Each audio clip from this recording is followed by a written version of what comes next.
This is my podcast series on Middle East politics. This is lecture number 16. Today's lecture, we're going to talk about the causes and effects of the Lebanese Civil War and how this war is tied into the Israeli-Palestinian conflict. So in many ways, it's going to be about how conflicts in one country can spread to others and cause instability for their neighbors. It's going to also help us as well understand some of the challenges that the Middle East region today faces with instability. So first, let me just share my screen with you.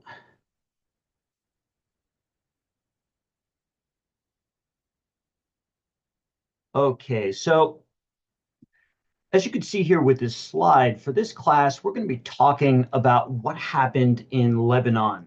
And we're going to try to understand how the Israeli-Palestinian conflict shaped the civil war there. Now, just a couple of key terms here that are critical to note for this lecture. Number one, a civil war is when one or multiple non-state actors, such as militias, fight against the state, okay, either for control of the government or to be able to secede from the country and create one's own country. So in the case of the Lebanese Civil War, you had multiple non-state actors, militias fighting with the Lebanese government. Now, civil wars as well can become international in nature when states and non-state actors outside of the country start giving support to different rebel groups or the government. This is called a proxy conflict. This is exactly what happened in Lebanon. So Lebanon doesn't just have international domestic dimensions, it also has international dimensions. This was a complex conflict. Now, for my students that are watching this, I want you to be able to write in a short paragraph by the end of this video what were the causes of this conflict and what were the effects of it. You could send that to me via email, or you could post that down below in the comments on the YouTube account if you have an account with YouTube. So anyway, let's get to it. This is the country of Lebanon here. Now, Lebanon is not very large, as you can see on this map. It's about the size of New Jersey. It only has a few million people in it. It's very tiny. I've been to this country before. It's very beautiful. From the capital here, Beirut, you could travel pretty much to any point in this country within about 2 hours. So very small country, but despite how small it is incredibly diverse in terms of its ethnicities and its religious groups. There are 18 officially recognized groups in Lebanon. So tiny country, size of New Jersey, there are 18 different groups. And here's the thing, no one religious group dominates this country. So the largest groups we have here are the Christian communities. They consist of mainly the Maronites, the Greek Orthodox, and the Catholics. The Maronites are by far the largest of these Christian groups. They consist of about 21% of the country, and they have very long and extensive contacts with people from France and with the French states, these Maronites.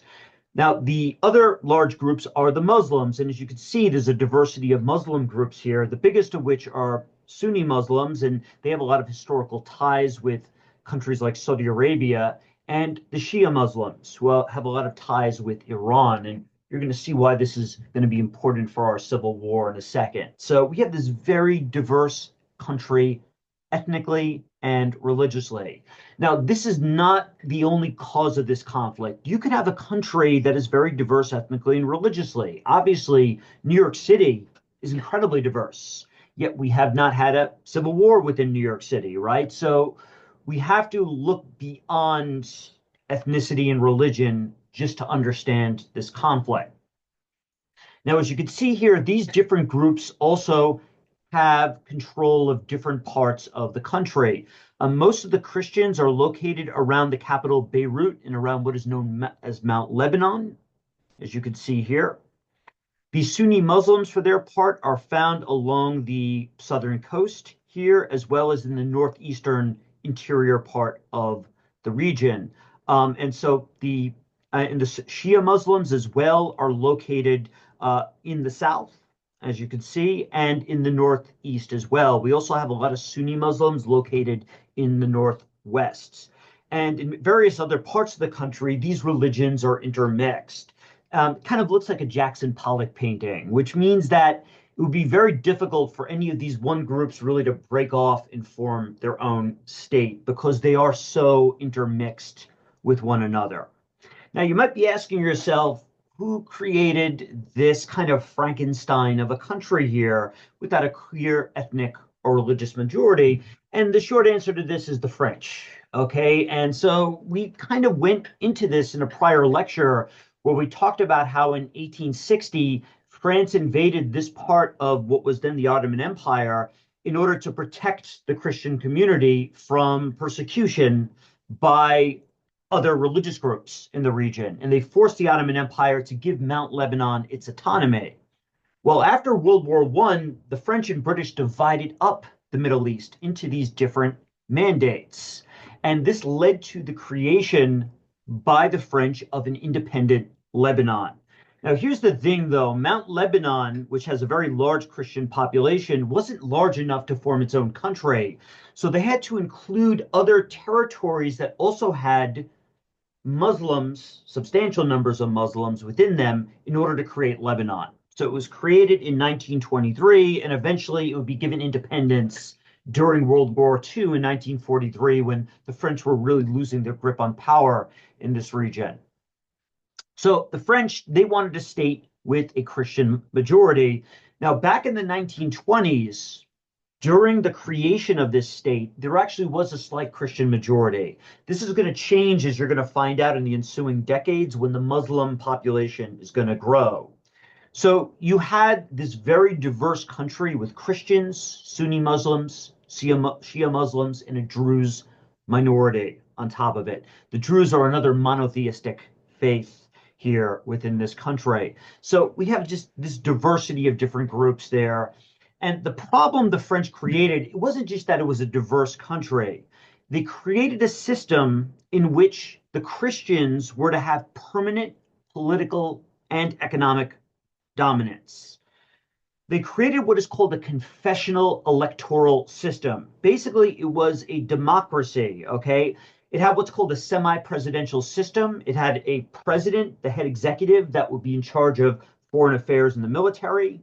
It had a prime minister chosen by the parliament that would be in charge of domestic affairs. So running the cabinet, running, at the educational system, taxation, and so on and so forth. So it's kind of modeled off what the French have now in terms of their political system. Now, for its legislature, so just like a typical democratic system, it has an elected legislature. 54 of the seats were reserved for Christians. So they had to be Christians. The people who ran for those seats were elected by different Christian districts within the country, whereas only 45 were reserved for Muslims and Druze, for Sunni Muslims, Shia Muslims, and Druze.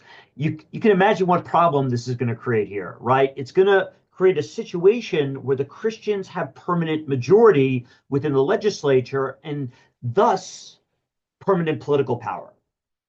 And even as the populations are going to shift and you're going to find a situation where there are more Muslims than Christians in just a couple of decades, the Christians are going to try to cling onto power here. In fact, they only did one census within Lebanon prior to the outbreak of the Civil War, and they never did another one until the Civil War started. So you had a situation of permanent Christian dominance. Furthermore, the president, the most powerful executive position in this country, always had to be a Christian. The second most powerful executive position, the prime minister in charge of some of the domestic affairs, always had to be a Sunni Muslim. So basically, this system also differentiated between Sunni and Shia. They gave the Shia less seats than the Sunni in parliament, and they only gave the Shia Muslims this position, the Speaker of Parliament, a position that was far weaker than the Prime Minister. So the basic job of the Speaker of Parliament, right, was to run the affairs of Parliament, in terms of how the debates were structured and so on and so forth. Much less power than what the Prime Minister has, because the Prime Minister can form a cabinet. President controls foreign affairs and the military. So the Shia really were given a short end of the straw here.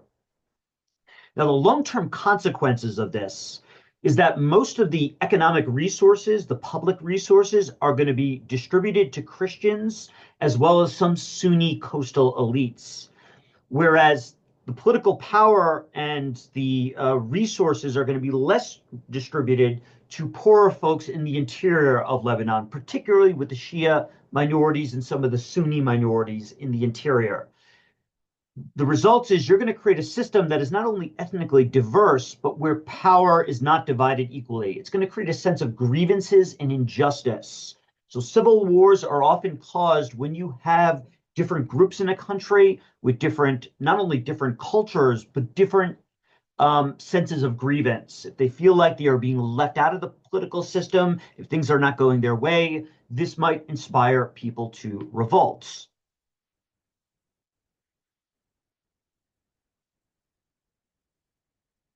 Okay, let's go to my next slide here. So this is the breakdown of how the system worked. Here's how Lebanon's confessional system distributed seats. So prior to the Civil War and the settlement that came with it between 1975 and 1991, at the beginning of the foundations of this history, you could see the Christians had a majority of seats, 54, and they were allocated to the different Christian denominations. So the Maronites had the largest number at 30, the Eastern Orthodox had 11, the Melkite Catholics had 6, and so on and so forth, right? Now, with the Muslims, we can see here the Sunni had 20, the Shia had 19, and the Druze had 6. And there were even some small groups that had no representation at all, such as the Alawi. Now, these Shia, they were what we call 12er Shia. It's the largest Shia group in the region overall. I went over what these different sectarian groups are in an earlier lecture. I highly recommend checking that out. So we end up with this very unjust system here that did not distribute seats equally within the system. And so Lebanon was a case of great contrasts. Now, the capital, Beirut, and the surrounding region, very wealthy. This was a place that since the 1860s had been invested very heavily in it by France. Many Christian missionaries had come to try to convert some of the local peoples to Christianity. Universities were established. A lot of European banks and businesses had moved to Lebanon. There was lots of investments in the local Christian community. It became very wealthy, as did some of the neighboring coastal cities.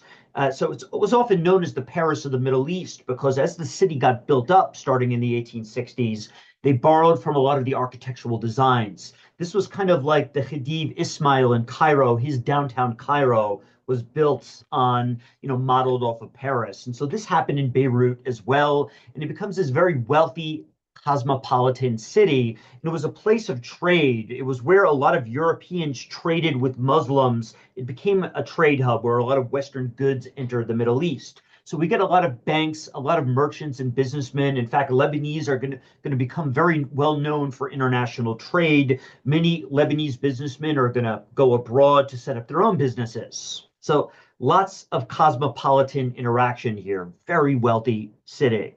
But in contrast, we are going to get a lot of poverty in the interior. So today, and I noticed this as I was traveling around Lebanon, I went to many different areas of the country. I was there for close to a month back in, I want to say 2000 and let's see, so about 2013 I was there. So for about a month. When you go into the interior of this country, you will find extreme poverty. People living on only several $1,000s a year. You'll find a lot of these communities where the infrastructure is not very good. The quality of the educational systems is not very good. This is particularly true in the Bekaa Valley, as well as in various parts of southern Lebanon and in the interior. It's like living in two countries essentially, right? So here, this is just showing you the poverty rates. Let's look at some of the data. If you go to Mount Lebanon, you'll notice here the central coastal portion of the country, you have the most wealth.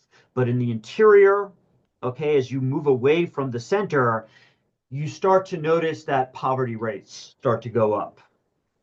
And so for Sunni and Shia Muslims that live in these heavily impoverished regions, really anger began to grow against this system, especially as Muslim populations began to grow.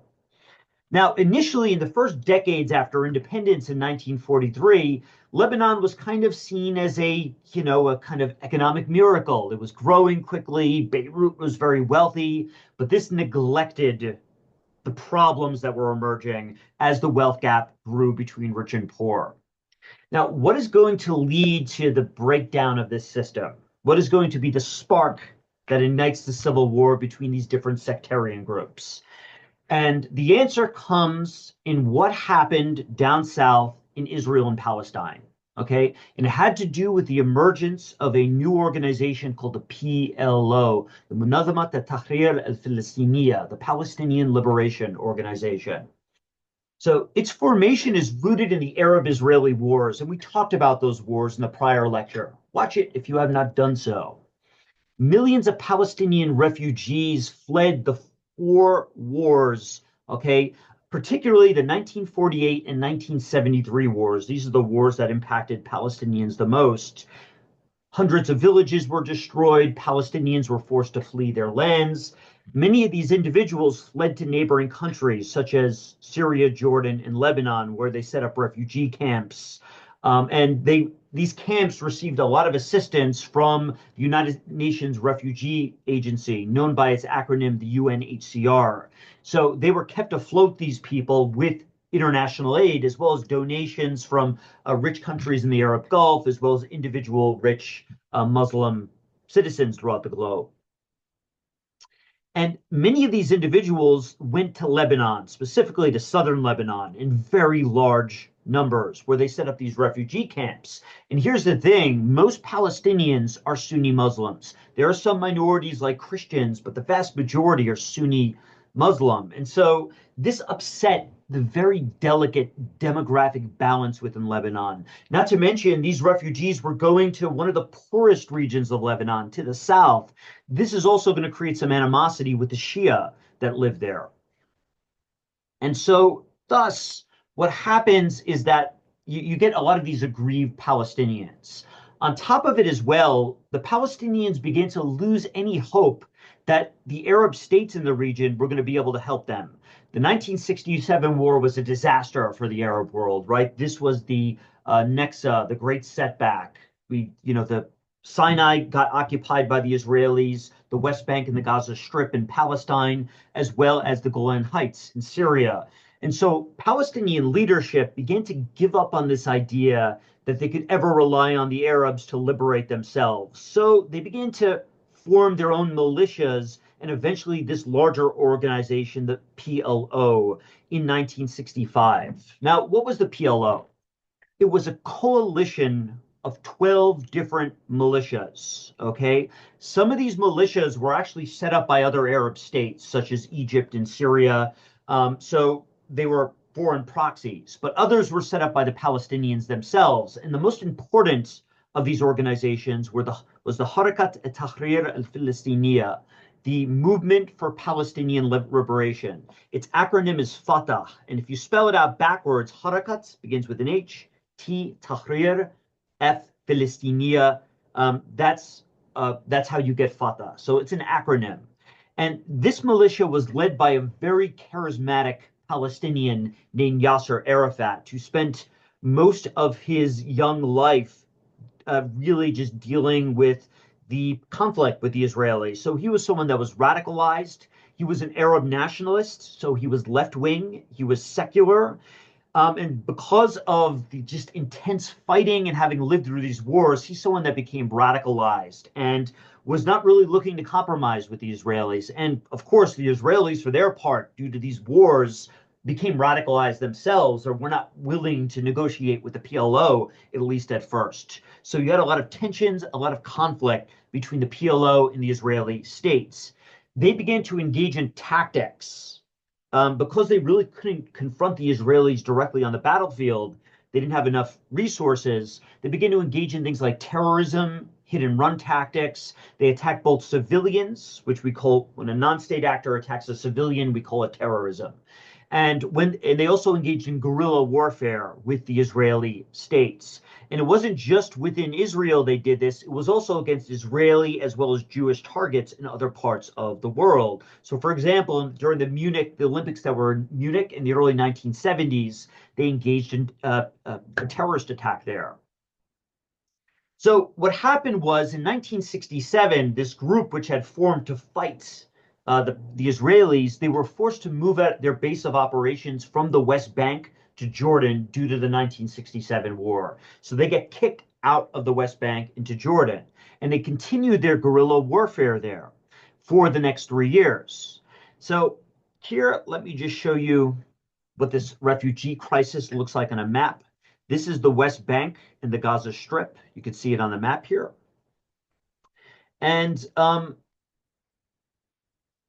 I'm sorry, I don't think you might not be able to see my notes here. I apologize for that. So here's the map of the Palestinian refugee crisis.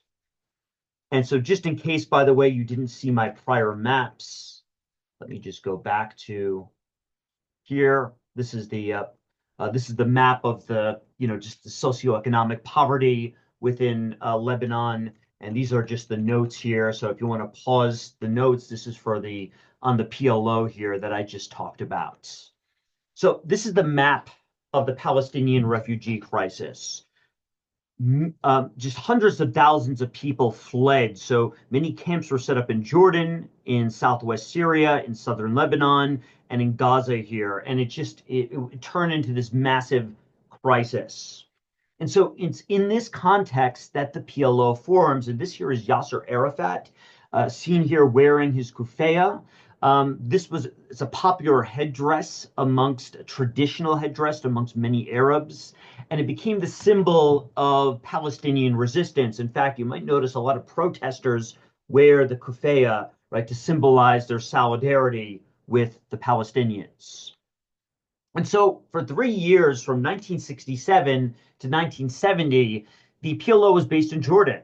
And initially, the Jordanian monarchy tolerated their presence just because of the vast support for Arab nationalism in the PLO throughout the world. So the monarchy was very worried about not allowing the PLO to operate there. But there was a problem. The Israelis start to bomb Jordan. So wherever the PLO goes, disaster is going to follow them. Just the Israelis are going to start to bomb towns and cities. And at the same time, more and more Palestinians are going to flood into Jordan. In fact, about half of the people in Jordan today are of Palestinian descent. This is going to create all sorts of instability in Jordan. They begin to worry the Jordanian monarchy about losing their power. And they also begin to complain to the PLO and said, hey, look, can you stop this or move your base of operations elsewhere? This is destabilizing my country here. And so what eventually happened is these disputes between the PLO and the Jordanians led to the PLO trying to overthrow the Jordanian monarchy in 1970. So we can see here one of the struggles of the Palestinians is their problems with coordination with other Arab states here. And so this leads to a civil war. Jordan's monarchy fought a very long and brutal conflict with the PLO in 1970. So for several months, lots of debts, lots of destruction in Jordan, and then the PLO were forced out by September of that year in 1970. And eventually the PLO, they cross into Lebanon. And the reason for their choice of Lebanon is that by this time, the Israelis had occupied the Golan Heights in Syria. And so Lebanon, southern Lebanon, became the best base of operations to continue attacks into Israel. And so what happens in the aftermath of this is that Jordan tries to ease relations with Israel, and they start to engage in negotiations, ties of trade start to go, and in the aftermath, they eventually signed a peace treaty with the Israelis in 1994. So Jordan really leaves the Palestinian conflict here, much like we talked about with Egypt in the late 1970s with the Camp David Accords. So this event, by the way, is known as Black September because it's really, for a lot of Palestinian activists, it's kind of seen as a betrayal of the Palestinian cause. And a lot of Jordanians, for their part, were sick and tired of the bloodshed and the fighting, and they were taking care of so many refugees that it led to the Jordanian monarchy being able to justify this peace agreement. So here we get Black September. You could pause the video if you want to look at my notes here and take notes, by the way. So here are the refugee camps, by the way, that were created in Jordan. I've been to Jordan myself, and if you go to the capital Amman here, all surrounding Amman are all these poor ghettos. Basically, they don't look like, you know, those temporary refugee camps that you think of where you see tents set up and whatnot. Instead, permanent structures have been built. Refugees have been living in Jordan now for decades. Ever since 1948, there has been a permanent Palestinian population. Some of these individuals have gained Jordanian citizenship since. These are very poor areas of the capital, Amman. It remains a very unstable situation. All right, the origins of the Lebanese Civil War. So what's going to happen here is it's going to upset the balance of power in Lebanon once all these refugees come there. Most Sunni Muslim and Druze in Lebanon supported the PLO. Okay, so obviously the Sunni Muslims within the Lebanese population are going to like this migration, not just because they are more likely to be Arab nationalists, right, and support the Palestinian cause, but also because of the fact that this is going to increase the Muslim population in Lebanon. So they want more Muslims coming in, especially Sunni Muslims to come in. 400,000 Palestinian refugees entered Lebanon. Remember, this is a country that's the size of New Jersey here, okay? Flooded with Palestinian refugees. And so the Muslims, as well as the Druze, begin to demand changes to the Lebanese constitution, saying, hey, look, we need a new census. We need a new constitution. And at first, they tried to do this peacefully with protests, but eventually the various political parties that were on the Muslim and Druze side of the equation here, they formed something called the Lebanese National Movement, and they begin to arm themselves with the support of some other Arab nationalist states, as well as the Soviet Union. Now, for their part, most Christians in Lebanon did not support the PLO. Of course, because they're going to lose their political power here, right? So many Christians did not do so. There were some exceptions to this. Some of the Greek Catholic Christians with some ties to Syria did have some sympathies with the Arab nationalist movement. So there were some Arab nationalists amongst the Christians, but the Maronites and the Catholic Christians within Lebanon were mainly opposed to this. Many of the Christians were fearful of really losing their majority here. And also, as well, they feared the possibility that the Israelis would start to intervene, like what happened in Lebanon. And they didn't want their economic development to be disrupted for this. Now, for many poor Sunni Muslims, they felt like they had nothing to lose here, right? So we really get this increased tension. And eventually, those Maronite Christian parties eventually formed various militias, the largest of which was called the Lebanese Front. Okay. Now, the third side of this civil war was the Shia Muslims. Now, the Shia Muslims were not as enthusiastic about the PLO, because there were Sunni Muslims. This would not necessarily mean more representation in parliament. And on top of that, the PLO were mainly going into these Shia Muslim areas. And with refugees, you know, comes all sorts of socioeconomic problems. Someone has to take care of these people. They take up land. And thus, the Shia Muslims, they formed their own militia called El Amel in 1975. They feared Sunni Muslim dominance in this country. And so thus, we get the formation of these different militias. And in 1975, civil war breaks out amongst these various groups. And we get the Lebanese Civil War here. And, you know, the Lebanese civil, because Lebanon, by the way, has got a lot of these urban areas, such as Beirut. It became known for these kind of blown up, burnt out urban areas. As these groups started to fight with one another, the fighting became vicious. Buildings were destroyed. Over 150,000 people were killed. And these different militias, you know, they promoted all their propaganda with graffiti on the walls of different cities. The cities were, like Beirut, were multi-ethnic. They were diverse. So you saw fighting from neighborhood to neighborhood, and sometimes street against street. here. And so it got really personal, it got really violent. And I don't want to as well make it seem like that this fighting was just about religious sectarian groups.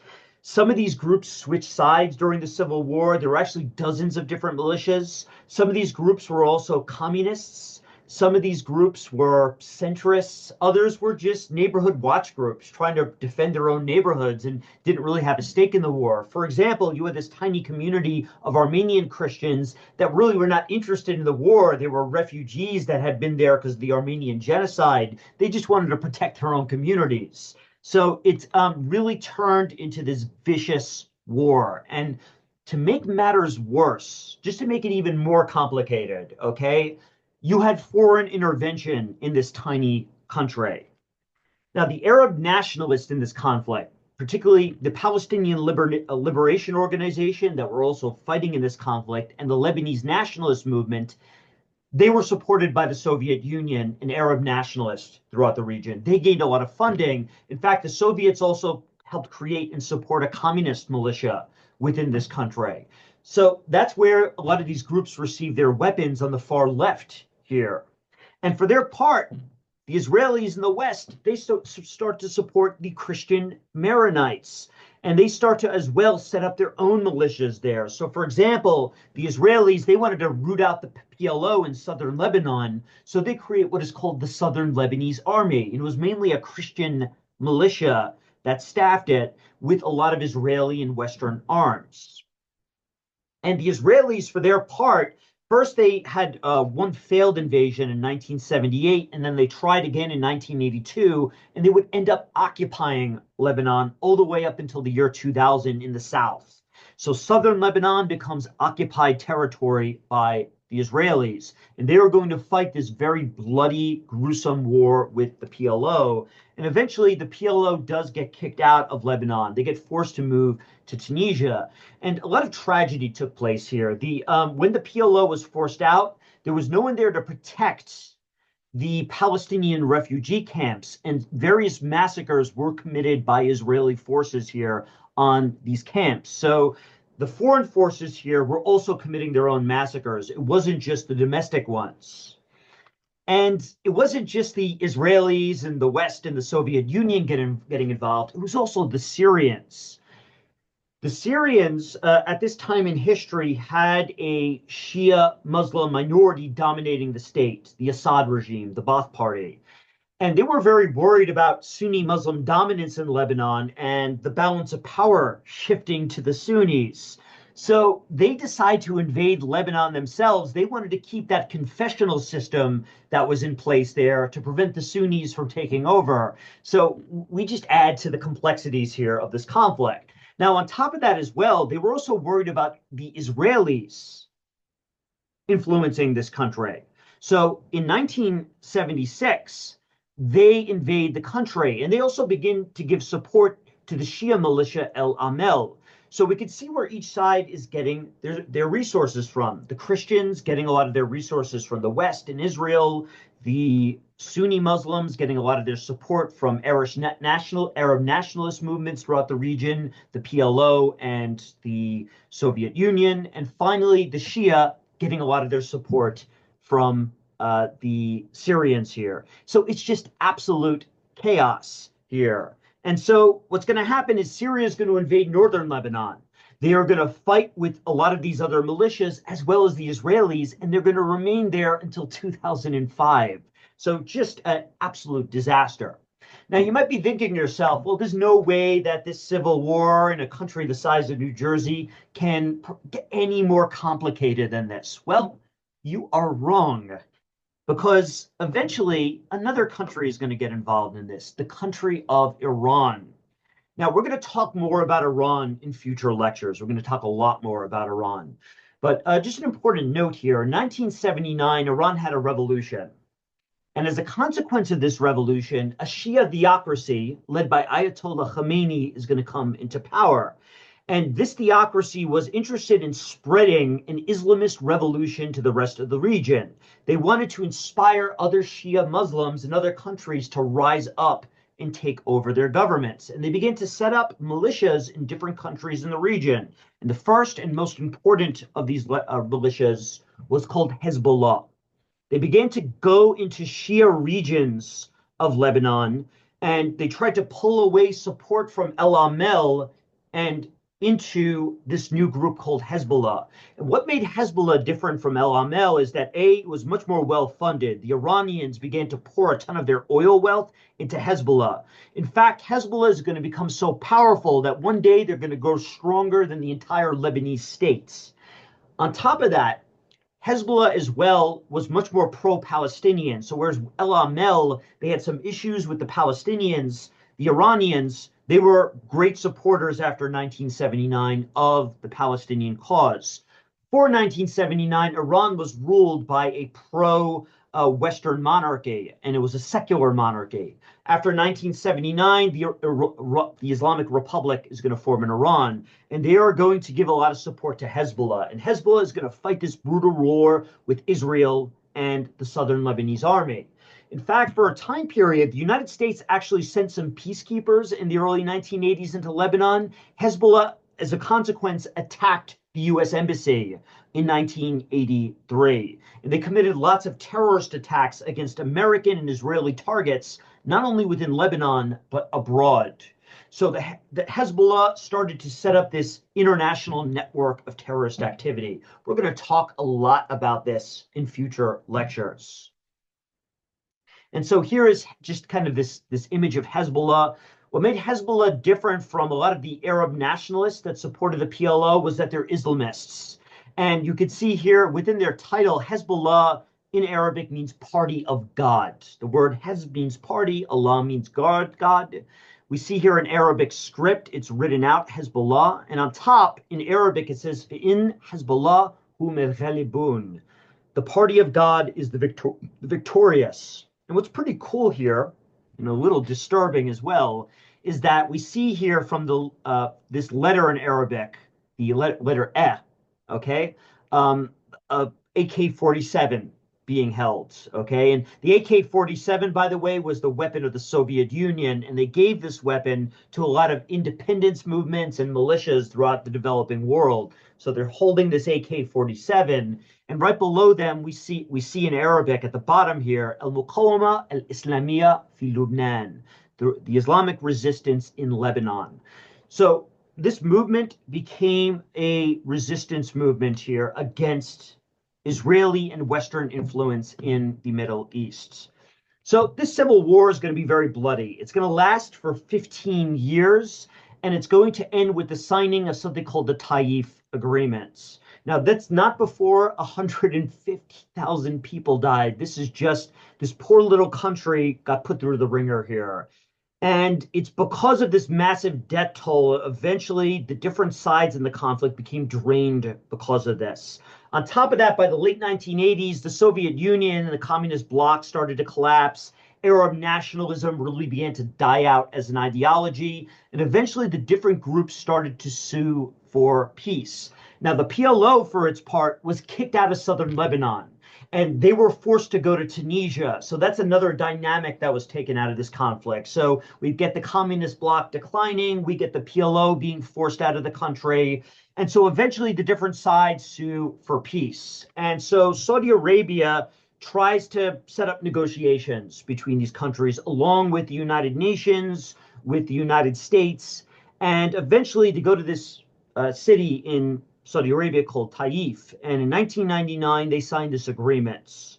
And what was the basis of this agreement? Well, number one, almost all of the militias disarm, right? So, the Lebanese front, all these different groups, they lay their arms down and they start to form peaceful political parties in the aftermath of that. So that's number one.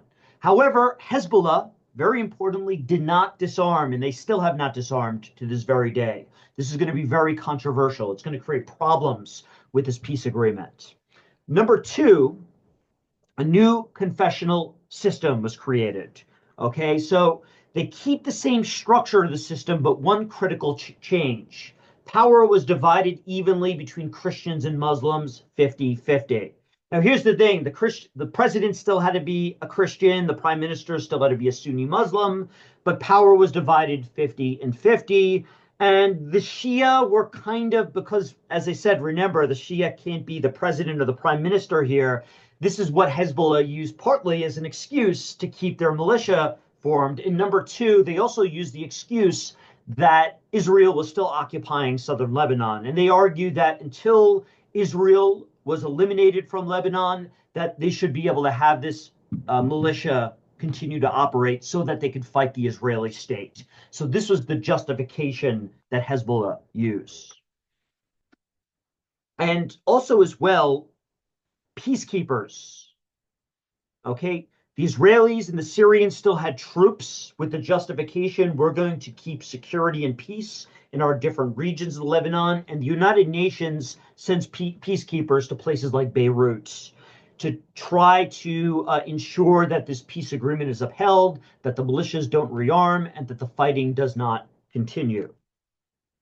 And so we can see here how the confessional system changed with this agreement. On the left, we have before the Taif Agreement of 1989. We can see the disproportionate split between Christians and Muslims. But after the Taif Accords, we get an even split of about 50-50 here. 64 Christians and 64 Muslims have seats in Lebanon's parliament today.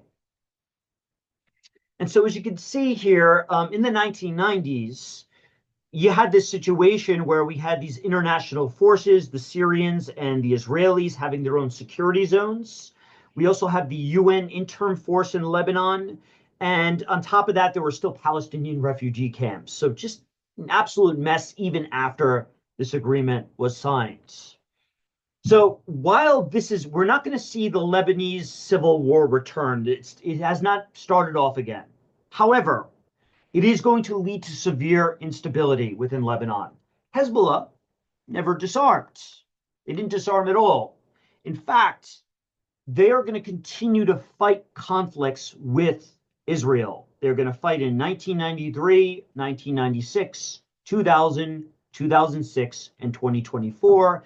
And in each of these conflicts, parts of Israel as well as southern Lebanon were bombed. Tons of civilians got killed. It was southern Lebanese civilians that really bore the brunt of the conflict here. Israel is eventually going to leave Lebanon in 2000, but they're going to invade first in 2006. They're going to get kicked out, and then there's going to be another war in 2024. And Hezbollah is going to suffer a lot of destruction in 2024 because of that conflict. We're not sure what's happening with Hezbollah now. Are they going to rearm? Are they going to get back to their glory days of the 1990s and 2000s? We are not sure of that yet because their benefactor, Iran, is going through all sorts of issues right now.